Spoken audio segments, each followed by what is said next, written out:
Hi, folks. Welcome to the Moving On podcast. I'm Jay Norman, and this is my wife. Hi, I'm Jessie Norman. Just like many of you, Jay and I have both walked through some difficult seasons in our lives. And we know just how easy it is to get stuck. We now have 5 beautiful and crazy children, and because of everything we've been through, our home operates on grace. A concept we didn't fully understand until way later on in life. Until we actually needed it ourselves. We want to share through stories of love and laughter, how we were moving on, and how big of a game changer grace can be. in relationship with one another, and how we treat ourselves, and in our case, blending a family. Something that may just require the largest amount of grace to date. Preach. You never know what road life's going to take you on. We have a podcast. Yes, we do, and we really hope y'all enjoy it. Morning, babe. Hi. How are you today? I'm doing okay. I woke up with a cold this morning. Yeah, so you taking my froggy over, huh? Yeah, and when we recorded our last episode, Jay coughed so many times in our recording. It took so much extra time in the studio and time and resources and money. And so just his cough was very expensive. Yeah, and still may happen today. I'm doing my best, though. Yeah, I hope it's not my turn to do that. No, I hope not either. I hope yours doesn't turn into that because it lasted a long time. Yeah, how are you doing? Did you work out this morning? I did work out this morning. What did y'all work? Legs again, second time this week. What? I thought you just worked legs. I did on Tuesday and worked them again today, so I will not be able to walk on Saturday. How was this morning? It was long and hard. It was? Yeah, it was nonstop.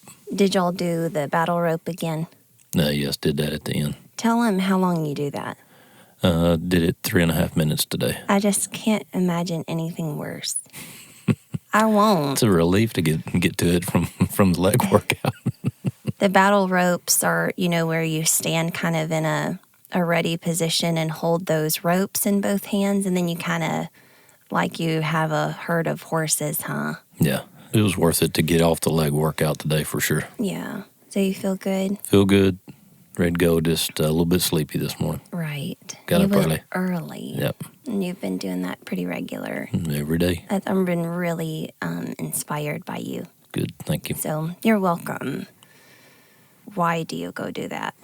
Because I need it cardio-wise and health-wise, and I enjoy it, the feeling once I get going. It's hard to get up, but once I get in the groove, I like to do it and stay with it.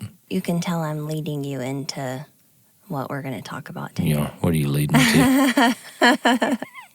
Lead a horse to water, but can't make him drink. I obviously can't because you're my co-host. So what are we talking laugh? about today? Yeah. Did you laugh? Just a little bit. I didn't feel you did. Yeah, it was a quiet one. Okay. Internal. So we are going to talk about anxiety today. And this is number 9. Number 9. I can't believe we're already there. Well, what we do is we going to have a celebration on 10? If you want. Okay. We can have a celebration on 9. Okay. What we do is we release our episode every other Wednesday, and you kind of think, well, we have a couple of Wednesdays before we need to think of the next one. That is not the case at all. Our next episode is always breathing down our neck. Yeah, and we've been way behind the last 2 or 3 times. Because we've gotten kind of lax, and our producer, editor is very helpful and, what is the word, enabling? Yep. He's not hard enough on us to know that we have to record. So since he's giving us so much grace in the whole process, we're trying to make it up to him to do better. Well, and it does help that it's wet and rain this morning. And, Yeah. And we're not as busy. Yeah. We live about 50 miles northeast of Dallas, and we had huge threats of horrible baseball-sized hail last night. Several of our friends even got those huge blow-up blob things to put over their cars because they didn't have enough room in their garage. And did it hail? No, not here. It did in places, but it didn't here. Did it hail where all of them are? No, I don't think so, because they were all fussing about it on the news this morning that it didn't do anything. I'm like, you're supposed to be thankful for that, so yeah, that it didn't do anything. Well, that's okay. It just costs a lot of money and time and effort. They'll be ready next time, though. Yeah, for sure. And, it's just a risk you have to take. Yeah, but no, we dodged the bullet, so that's a good thing. Right. So what Jay and I do is whenever we meet, going back to our episodes, whenever we meet, usually over breakfast, about what our next episode is going to be, we just kind of start, or I do, I start writing down the different things we've discussed and the different things that I feel like God has revealed to us this week. And so today, I started writing all of it down. And I was like, well, what is our theme? Because we do like to look for a few different quotes that have spoken to us. And it was funny that everything I had written down, the common theme of all of it was anxiety. Yeah. Yeah. And so I think it's neat how God kind of gathers all of our thoughts together. And then when we finally realize it's staring at us in the face, Right. it's really nice to go on autopilot and let Him lead us to what we're supposed to discuss. Right. And we had talked about it with each other and experienced it with each other, but we've also experienced it with our pets this week. Oh my gosh. So we have 5 dogs, and we have a hound dog. He was a rescue. We have a mini Aussie. She goes with Jay every day. The first one's named Stetson. The second one is Schnub. We have a pit lab that I got while waiting in line at the vet. This little couple was crying and couldn't... Sad story. And I was there to rescue them. Mm-hmm. Thank you. So that day, she was a puppy, and she was a pit lab, and they were crying, saying they couldn't take her. And so I really had to just really step up and take one for the team, our family.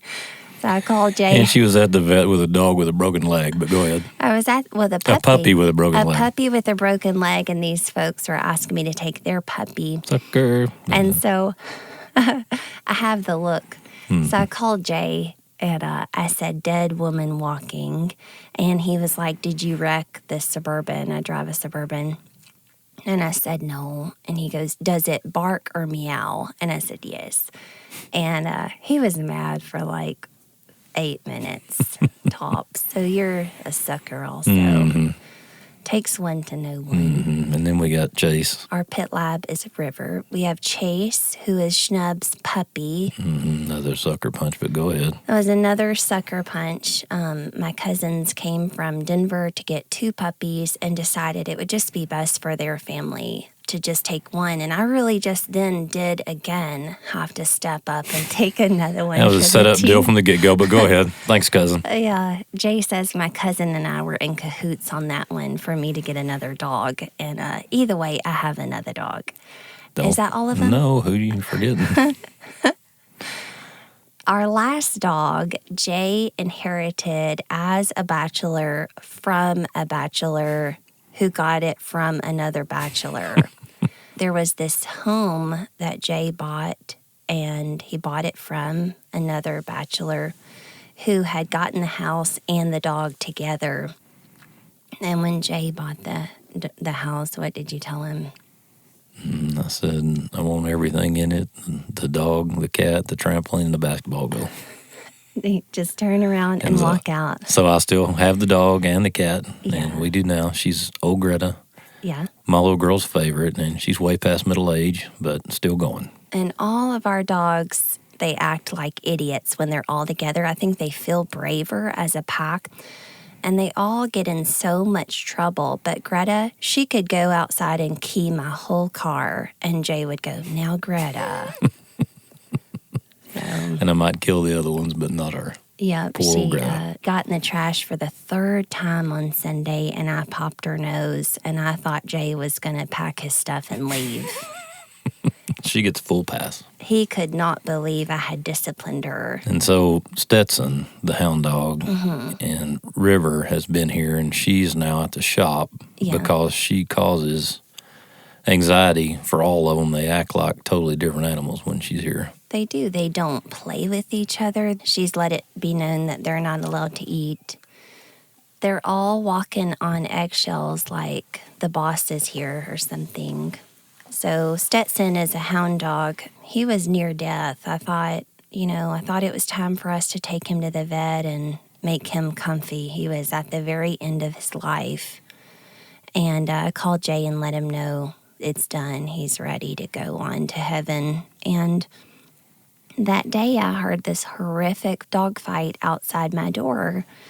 And I ran out there, and they had gotten into some trash and found some food. And my River, my baby, my dog, the pit lab, she had attacked Jay's grandmother lab, Greta. So we didn't know what to do. I knew, if the kids would have been around, it could have been really ugly. So I knew, the kids come first. So I knew she had to have a different home. Luckily, we needed a dog at the shop. And so she went to the shop. Well, Adios, River. My baby, out of all 5, my dog's the one that has to go to the shop. And I guess we had just kind of really forgotten about Stetson and put that on the back burner, and life just kind of went on. And in the next week or 2, Stet put about 20 pounds on. Well, all of them just blossomed. They all started playing again like they were puppies, and he put on 20 pounds and came back healthy. And then River decided she needed to have puppies. Yeah. Came back home, had 13 puppies, and then Stetson went right back to near death again. Within the week, he lost all of his weight. His joints were awful. All of his stress is in his body. And if you weren't here to witness it, you probably don't believe us. We wouldn't believe it either, that dogs could have anxiety. But we've been able to witness it happen. Yeah. Heck, even the day we sent River to the farm, we were outside playing basketball, and I heard this huge scuffle behind me, and I was like, what's going on? And my 3 dogs were all wrestling. Yeah. And they hadn't wrestled or played like puppies the whole time we had River. Right. Anyways. So that's what started us down this path earlier this week, the conversation. Yeah. Was watching it play out with our dogs again because River went back to the shop this week. So right. And so we were like, watch what happens when River goes back to the shop. And Stetson's wrestling, and he's put enough weight on to where his ribs are covered. So, but we've just been talking about that role, that harm that anxiety can do in your life, and just the example God's given us in our own dogs to watch it physically occur. It's just been crazy. Well, and it put us down a train of thought this week and a conversation along that and what we've experienced with anxiety and in our life and relationship. And I don't think anybody's immune from it. It's out there. It's real. And I mean, everybody at some point has to deal with it over something. Well, I find that probably the reason you and I are married is because of how much anxiety I deal with versus how much you do. The amount of stress that you deal with versus the amount of anxiety you have is something kind of to be studied. And I used to get a little envious of that, like, why don't you have to deal with it? And think maybe that's unfair that you're wired differently than me. But now I choose to think or be grateful. I have so much gratitude that you get to be standing there when I need you. Yeah. Always strong. We take turns with a lot of things in our relationships.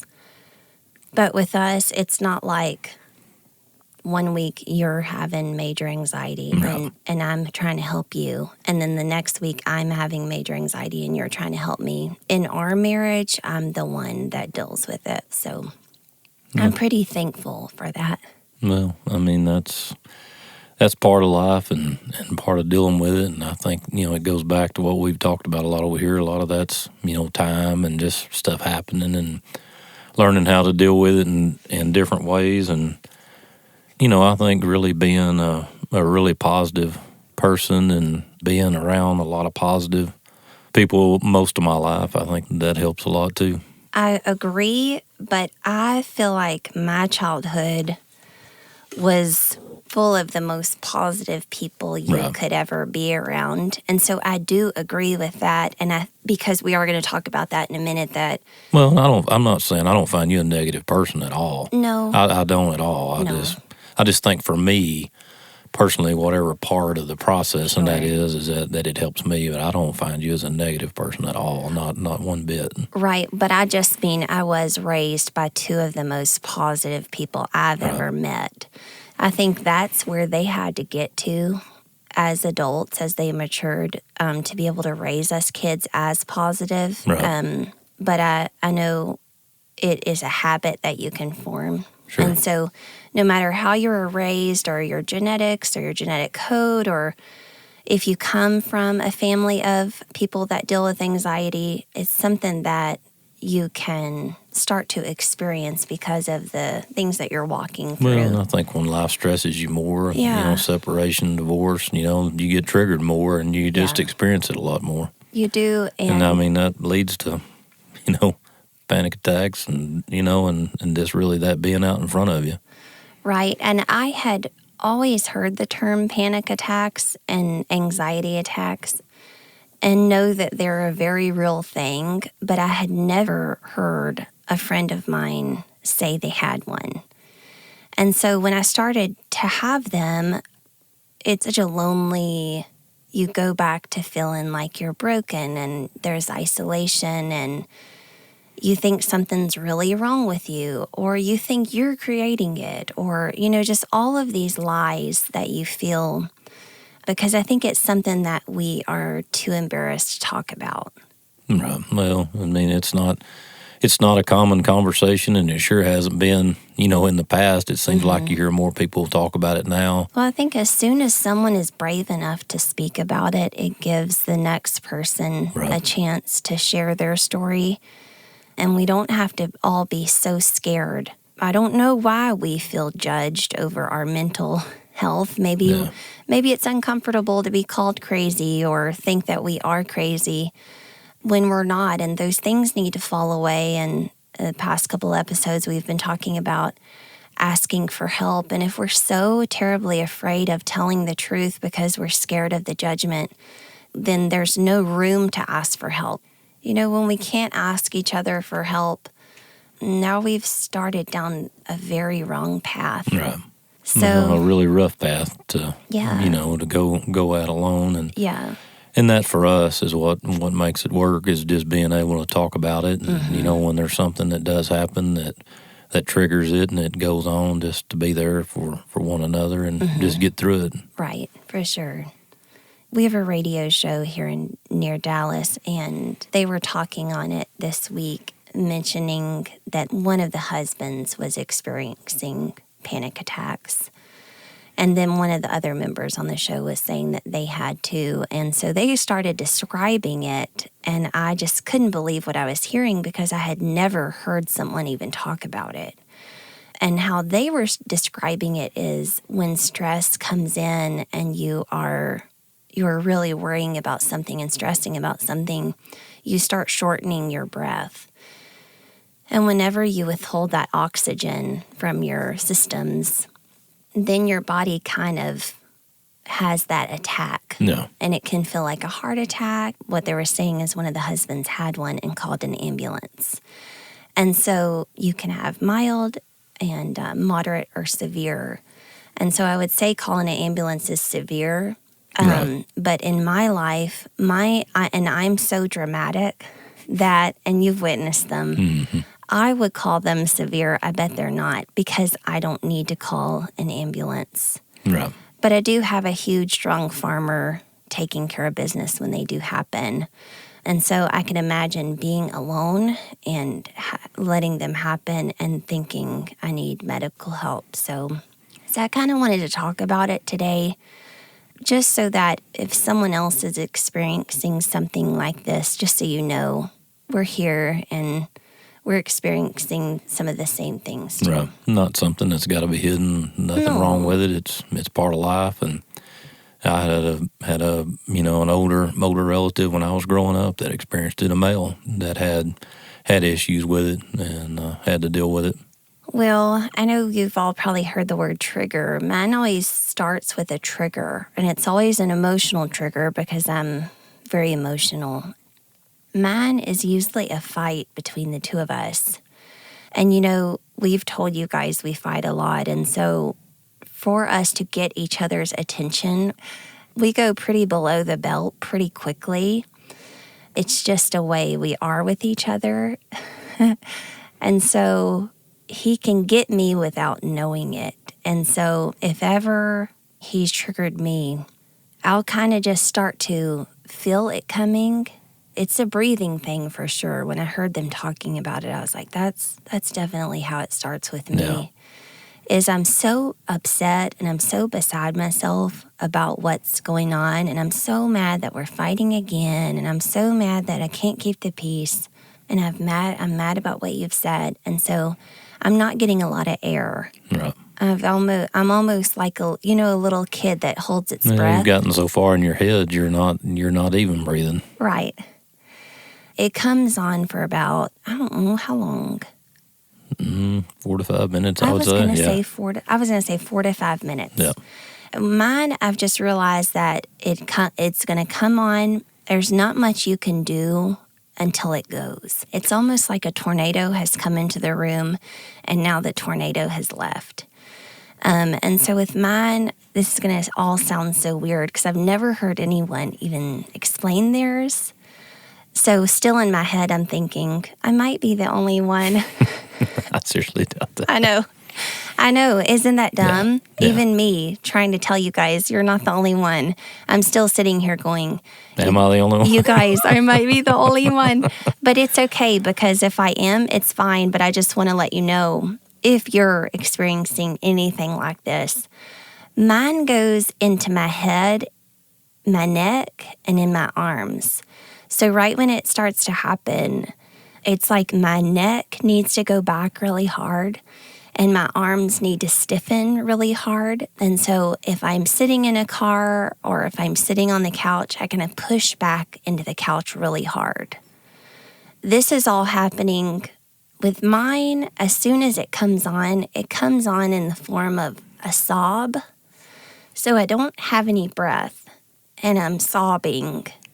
And I'm sorry I'm emotional right now because I would really like to tell you guys about it because it's not, I don't know why I'm crying right now because it's not sad to me. It's something that we've figured out and we're good. And so I'm not really sure. Well, and I mean, it's not an everyday deal. And, No. I mean, it's real, it's rare, but when it's there, it's real, and it's big. It helps me if Jay kind of lays himself like across my chest. That weight on my chest helps a bunch. And Jay just keeps reminding me to breathe because I'm not. I'm sobbing uncontrollably and there's no air. So I feel like I'm going to pass out. And that can get really scary.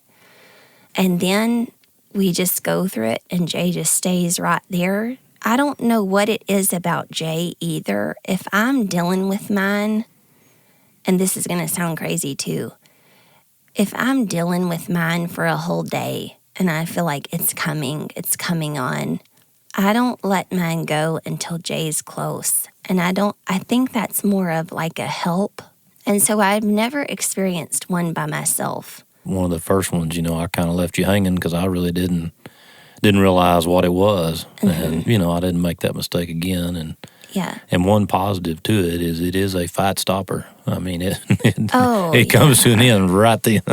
And, that's the guilt I felt. Like, am I showing out? Am I playing unfair by doing this? When you're younger and you start crying to get out of trouble.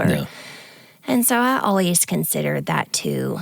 But it's definitely, they come more at the holidays. And that's because there are so many things going on with us at the holidays. I'm missing my family. I'm missing my kids. We're trying to be at different places at one time. And so there's a lot of different things about the holidays that bring them on. And then mine, I only really experience one a quarter maybe. Yeah, not real often. Yeah. So whenever all of this stuff started coming in about what we wanted to talk about on our episode, for some reason I just kept feeling like we needed to kind of discuss exactly what it looked like, because if I feel like I'm the only person on the planet that's experiencing this and I feel alienated from the rest of you guys, there's got to be some of you out there that are feeling this way. And this is silly for us to feel this way. Yeah. Because the things that are occurring chemically in our bodies are not something to be ashamed of. This is not something we're causing ourselves, know. We talk about anxiety a lot in our home. Yeah. Well, I mean, it's something that we deal with every day in little ways, Yeah. but over time, it becomes a bigger issue, and then it builds into, ultimately that. And I think, for me, it's up to recognizing that before it gets there. Yeah. And I think we've gotten better at that, and I think we'll get better over time. And things that as we figure everything out, and as we deal with the changes thrown at us, we'll eliminate some of that stuff as we go. And I know for us, just our roles as partners and husband and wife and our home, I mean, that's something that we've dealt with that's given us anxiety and stuff to struggle with and fight over and stuff. Right. I know I saw a cute little thing on Facebook that said, it was like a boyfriend to a girlfriend. And he said, "You still mad?" And she said, "Nope, I took a nap and I ate and I'm good." And that's us in our life. Yeah. I woke up to a long text from Liza. She just has an iPod that's connected to my account. So when she texts my phone, it doesn't really notify me because it thinks I'm texting myself, which I kind of am, but it was kind of, she had woken up in the night and she wasn't sure why she was feeling such sadness. And so we got to talk about it this morning, and I was like, Lizzie, you when you don't get sleep, you're going to turn into a different person. Yeah. If you're anything like me, or you're anything like... She might be just a little bit. She's just like me. And Liza is my middle child. She's 10 years old. And then my older girl is 13. And when you take sleep from her, she turns into, I say a pumpkin, but she little just... grizzly bear. Mm-hmm, she does. She acts like an entirely different person. We just don't really do well without sleep. And so I was trying to reassure Liza that, without that sleep, we just have a whole different way of looking at things, and sadness can be a huge part of it, you know. That is also some guilt that I feel when I put my anxiety attacks on you, because if I would have woken up that morning and gotten in the Word and filled my cup with Him or done my workout that day, or, there's different tricks that we know that we have to do to be full, to where we don't hit empty. And I think my panic attacks do come when I am at empty. Yeah, well, I don't see any guilt on your part at all. I mean, we've brought it on ourselves. I've brought what part I deal with, I've brought that on myself most of the time, either through something said or something not done, or I've led you to that spot in a way. So I don't see any guilt at all. I mean, you just have to own it for what it is. Own it. And but what I'm meaning is, you and I both really enjoy exercise. Sure. And those chemicals that are released during exercise, they can act as little defenses, Right. And so I can promise you that work was not put in during the day when that occurred that night. Sure. And so just paying attention to those things and knowing what works for you, whether it's you go play tennis or you go ride your horse, or, whatever works for you. I take our 5 dogs on a long walk, and that's what carries me through the rest of the night with the kids. So that's one of my other tricks. Yeah. So taking care of yourself, sleeping and working out. I mean, it all definitely when we're at our best with each other is when we're both on that same schedule. We're working out together and we're sleeping good, and I mean, everything runs smooth. It's just when life derails one of those or both or whatever, that's when we run into trouble a lot. Right. Rachel Hollis calls that breaking promises to yourself. And she says there never should be a reason to break a promise to yourself or break an appointment with yourself, because you should be the most important appointment to keep. And we were talking about that yesterday. One of my girlfriends and me were talking about the stores have to be full. I mean, all of your stores have to be full to be able to walk up against these things. If you're walking up to it with everything in your arsenal, but going in tired and hungry and defenseless, and, maybe that day I was already questioning if I was a good mom. So if I'm going to kind of be bullying myself and have these habitual loops in my head that I'm not being a good mom, and Jay comes at me and, that night you didn't even mean anything about me as a mom. You were trying to get my attention because you were needing me, your wife. But anyways, in doing so, I heard it so differently that I wasn't meeting my kids' needs. And so after all day of bullying myself that I'm not a very good mother, and then I verbally hear from you that I'm not a good mother, which is not what you're meaning. No. But if you reach me right where I am, that's going to explode. If I can change those loops. Well, and I mean, that goes back to what that lady you were showing me. Yeah. That countdown deal. Right. My sister sent me a video about a month ago of Mel Robbins, and she does this really amazing thing where she counts down from 5. So she calls it the 5-second rule. She's like, it's so stupid. I don't know why it works. And to me, that humility reaches me. And I know she's not trying to sell something. No. And she's like, it's free. It works. There's no harm in trying it. But with her, she was just trying to explain that all of these things that we run through our minds, these habitual loops of negativity and worry and anxiety, and we just get in these habits and we just keep running through them. And that our minds are really designed to stop and protect us from anything new, uncomfortable, scary, uncertain. Our minds are designed to stop us from those things. Which all leads to anxiety. Yeah. It does. Yeah. And so if you've ever thought of a really neat idea, like, hey, I should start a business. And then a few moments later thought, well, I don't have the money. And then you just kind of went on your day. Or what happens if I don't make it, and so on and so forth. Yeah.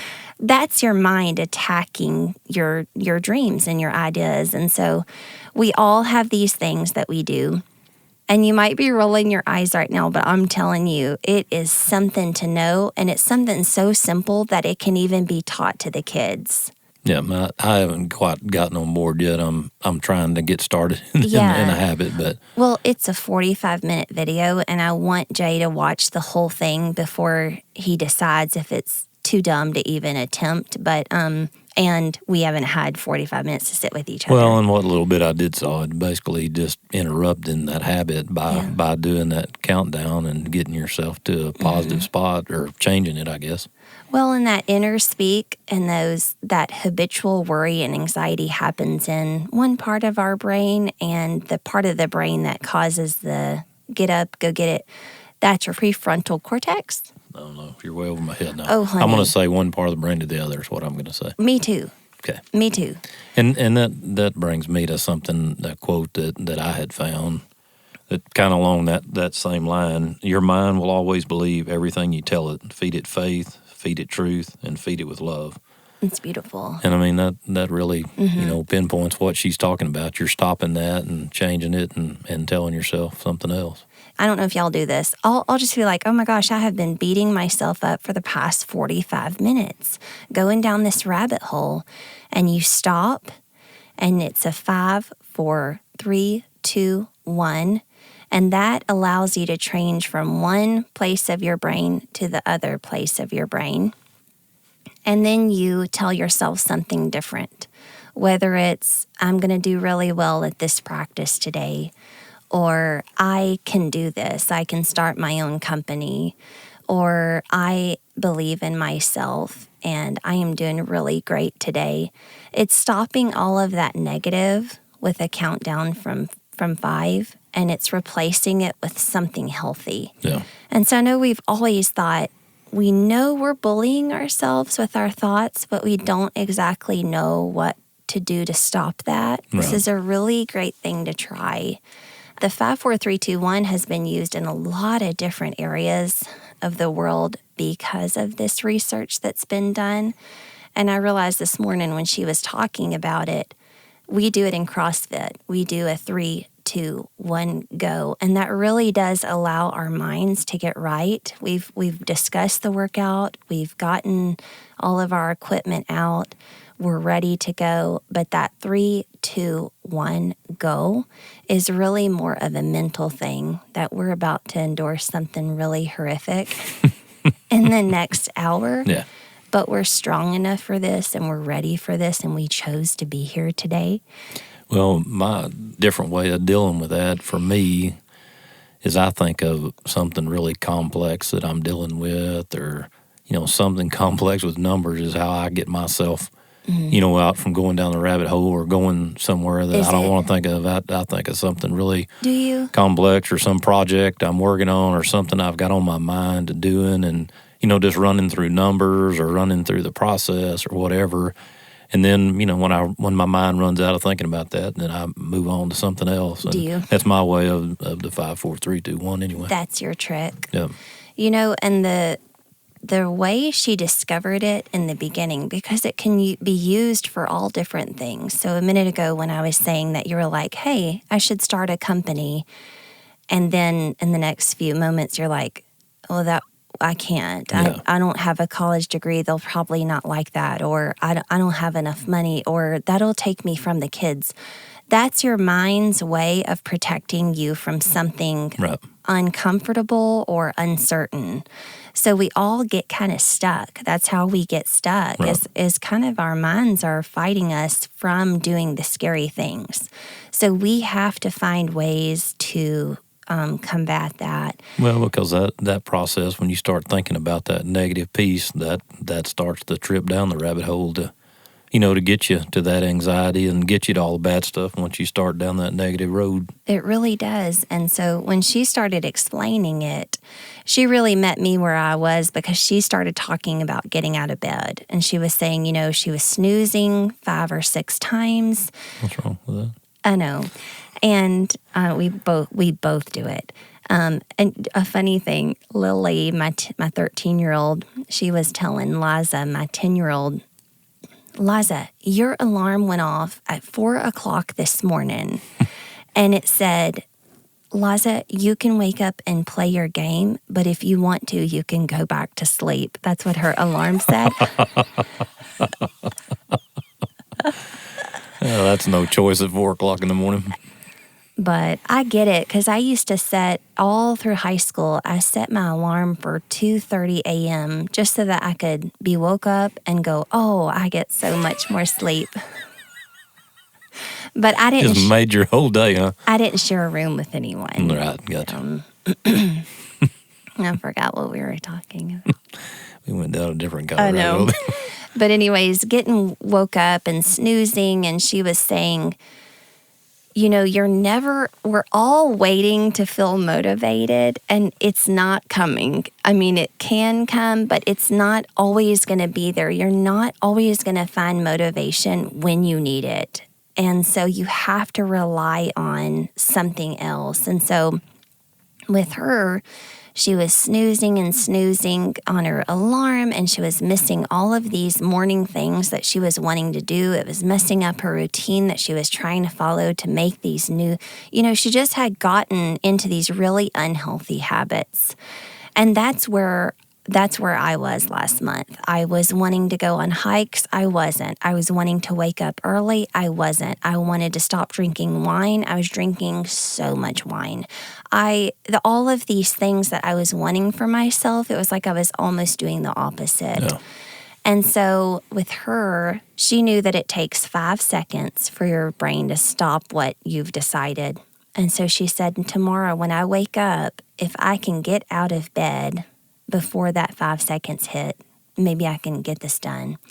So the alarm went off, and she counted 5, 4, 3, and she threw back her covers and shot out of bed. And she was just standing next to her bed in the freezing cold going, what just happened? And so, of course, I wanted to try it. And it works. I don't know why it works. It has been so helpful in so many different ways. It's been helpful to show the kids to do it. Even Lily will text me from school that things are going on, and I will type out 5 ... 4 ... and I will tell her a new sentence that she could try. Because at their age, they do worry about little things, Right. like uniforms, or I forgot my ankle brace, or things like that. Right. So, but I'm telling you guys, there's so many different ways that you can use it. And I think that we all that deal with anxiety or worry, we think that maybe we were born this way and there's no way to change it. And it's just not true. These are habits that we have formed over the years. And it's just going to take some really uncomfortable work to break these habits to where we can live a better life free of that internal self-speak and worrying and bullying. Everything you deal with, guilt, doubt. Yes. Any trouble you face, it just stacks on top of that and makes it worse. And it's like once you can stop it and redirect the thoughts, oh goodness, it's like your eyebrows fall, your shoulders fall, everything just goes. Life's a lot better. It really is. A lot better. Yep. So I think if we can help each other figure a way through this and break the cycle, like we said last week, heal yourself and heal your children's children. Yeah. Well, I know for my part, I'm sorry for what pain that caused you. And I don't think you should be. well, I mean, it's definitely, we play a role with each other, and that's part of it. And I don't like to see you go through it, and I don't like you to have to be that way. And I don't want any of you to have heard that Jay causes me that, because it's just not the truth. Yeah. It's not. And I'm able to tell him right away. It's not anything you said. It's just kind of how we all speak to each other. And what did we say that one time? We don't see things the way they are. We see things the way we are. And so when Jay speaks to me, I'm internalizing every sentence he's saying. And we just need to take a step back and look at the bigger picture and not hear things so personal. Well, I mean, I said something that I totally didn't mean that way, and you took it that way, and for sure. So, but it's definitely part of life, and I think it's part of everybody's life. And I'm sure a lot of this, what we've talked about today, and anxiety and panic attacks, and all of it is too. Yeah, I do too. I think it's a conversation that we all need to have. Uncomfortable part of life, for sure. It is so uncomfortable. Yeah. My goodness. I wish it would just take a hike. But I do. That's what we're working on. I know. And I think the more you and I talk about different areas of our lives, the better that gets. Sure. And so I think just having a conversation about this has just been so helpful. And so just to encourage that if this is something that you're dealing with, you don't have to, say it to people on your podcast like we are. You get to be lucky. You get to just find that one person that you trust and just let it all go out. Find that one person that knows the worst parts of you and that has stuck around, that person that's in your head right now. Just go to them and just let them know, hey, I'm struggling and I need to be able to tell someone about this and just get it out. And if that's a therapist or a counselor at your church. A lot of times we have found, we've even been able to find marriage counselors at our church, and they don't even charge. We try to pay, but they don't charge. And so if y'all are, we've spoken to several people this week that say, we don't have money to go sit in front of a therapist. If that's you, reach out to your church and ask if there's someone that you could speak to, either on a donation basis, but it's usually free. Right. And just being able to talk about the things that are distracting you from living this amazing life, I would encourage you to go sit in front of someone and pour it all out. Right, 5, 4, 3, 2, 1 it or something. Change your train of thought and feed your brain positive stuff. I'll put that link on our social media. And then if there's any time that you've tried the 5, 4, 3, 2, 1 and it's worked, let us know. Yeah, that's awesome. We want to hear about it, and we're going to be delving deeper into the science of it. Yeah. And so my not crazy story, but story for the week is that I've married this beautiful woman over here. And you're so nice. I've had my picture taken more in the last 2 years than I think I have my previous whole entire life. You're welcome. Yes, thank you. And most of the time, I have no clue that it's been taken or that it's being taken. Because you're so cute, and he has these just adorable. He has these blue eyes that are just, oh my gosh. Keep going. So we're working, and you take my picture. Yes. And I'm standing there looking at something or somebody, and it looks like that I'm in a full pose again. You don't look. It looks like it was a set-up deal. You're not, though. So one of my buddies. No, my buddies. Well, he's my buddy now. I know. But one of them takes this picture and puts it on Facebook as a movie premiere starring me as, was it say, farmers and cornrows, or how did it? I can't remember. And so it's a full, like a movie, like the advertisement, the poster with all the credits and all this stuff, and the picture of me. It's great. Standing there looking like I'm posing for this movie. It's a good picture. Well, thank you. You're welcome. Yeah, I'll pass, but thank you. It's such a good picture. So that goes on Facebook, and I mean, I'm ready to shoot my wife over here, number one, for taking the picture, and you ready said I had to look for a new place to live. Crawl in a hole because I'm sure not used to having my face plastered on Facebook too much. Then that passes, and I'm good with it. We go on. So I meet them for breakfast last Friday morning. You almost like it. Yeah, I'm such a really. I walk into breakfast and I'm on the phone and I look at my first friend and he's got on a bright blue shirt and a picture on the front. And the closer I get, I realize it's me on the front of his shirt. So I'm looking at him, my jaw hits the floor. I stop talking on the phone. Then I look over at the other two. All three of them have the shirt on. It's so good. In the restaurant, and they tell me when I sit down that the waitress has been waiting to see you so you can sign something for her. So an autograph. Yeah, it was. It was so definitely out of my norm. Not anything I've remotely ever experienced before. So, thank you very much, Sean. And it was pretty crazy. He's it really really was. So happy you said his name. Well, he's pretty easy to talk about. So, yes. Yeah. And they were bright blue shirts, and luckily Jay had his bright blue hoodie on and his bright blue hat. It was like I prepared for that too. Yeah, it's so good. Oh goodness. Yeah. That's quite a step. You love us. Step in the other direction for me. Yes, I do, but go ahead. I hope you feel loved. I do. It was pretty crazy. But anyway, that's what I experienced last week. Definitely out of the norm. Definitely out of my comfort level. It was great. Yeah, y'all are slowly dragging me off of my little spot, whatever you want to call it. I did have to see about you. I did have to check in with you. Like, I know we're all laughing and you're laughing and you seem good, but are you good? Yeah, as my mom asked me what my reaction was when I saw it on Facebook, and I said I was ready to break and run, and she goes, well, that's what I figured you would have said. Yes. Yeah. Gotta go. What you do for your friends. Gotta go. Well, so I'll put that picture on social media too. Let's not. We'll just let them have it in their mind. Okay, it's so good though. What else you got today? I don't have anything. We've gone long. All right, and as the song says, the road goes on forever and the party never ends. I love you. I love you too. We sure appreciate y'all listening today. If you'd like to follow us on social media, you can search for us, Moving On Podcast. That's 3 words, on Facebook, Instagram, and YouTube. We would love to hear from you.